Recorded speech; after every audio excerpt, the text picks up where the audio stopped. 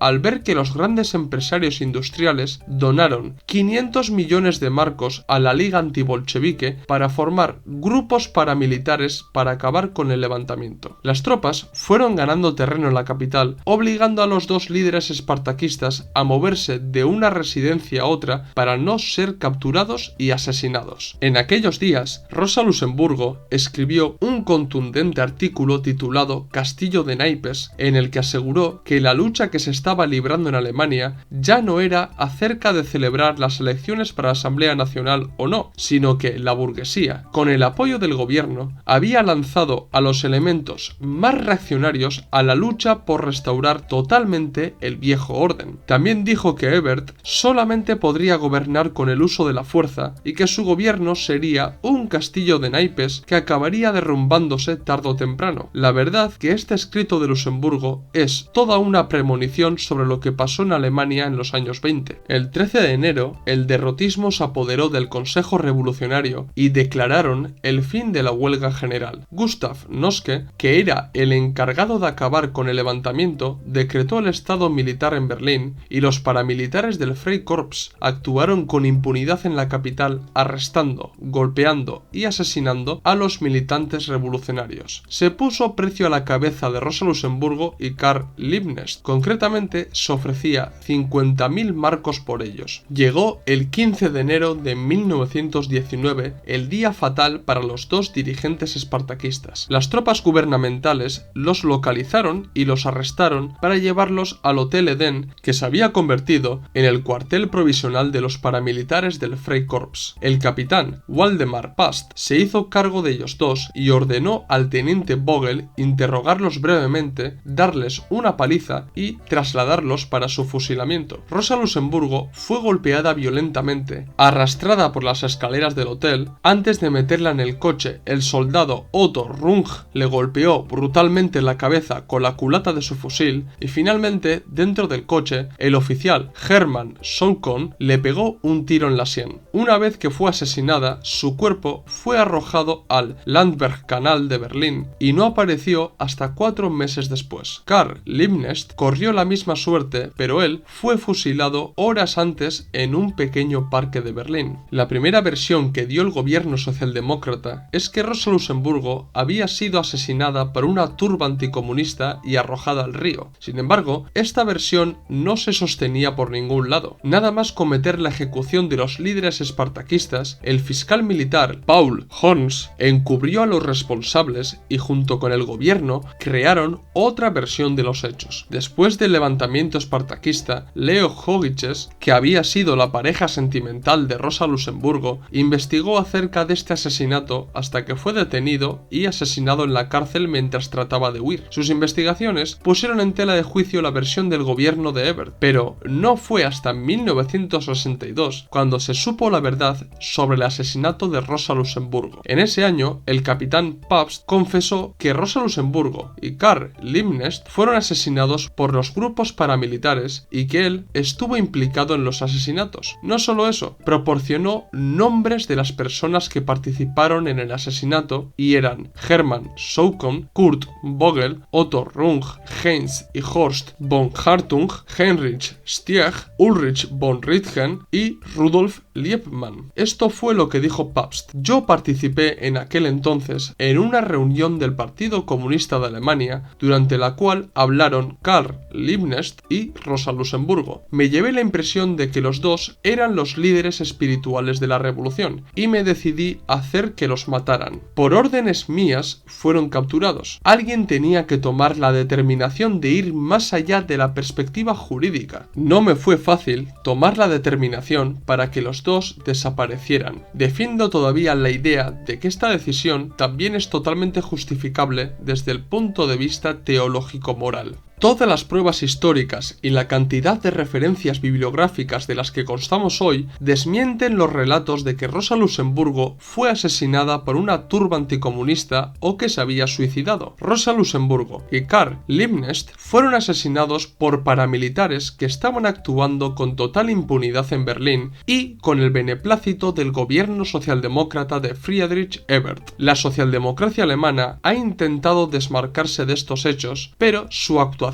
desde la Revolución de Noviembre de 1918 hasta el levantamiento espartaquista demuestra que tienen las manos manchadas de sangre y que nunca dejarán de ser responsables del asesinato de la gran dirigente marxista Rosa Luxemburgo. ¿Qué os ha parecido el vídeo? ¿Os ha gustado? ¿Os gustaría que hiciera un vídeo hablando sobre los movimientos revolucionarios que se dieron en la República de Weimar? Hacérmelo saber en los comentarios y sugerirme nuevos temas para que trate en futuros vídeos. Dar like si os ha gustado el vídeo, si sois nuevos, suscribiros al canal. En la descripción del vídeo tenéis el enlace de PayPal para que podáis donar dinero para ayudarnos a crecer y que podamos ofreceros mejor contenido y de más calidad. También tenéis los enlaces de los documentos que tenemos a la venta en Gumroad. Pasaros por el blog de entrevistas donde tenemos entrevistas muy interesantes y seguirnos en las redes sociales Twitter, Facebook, Instagram y TikTok. Esto es todo, nos vemos en el próximo vídeo. ¡Salud, camaradas!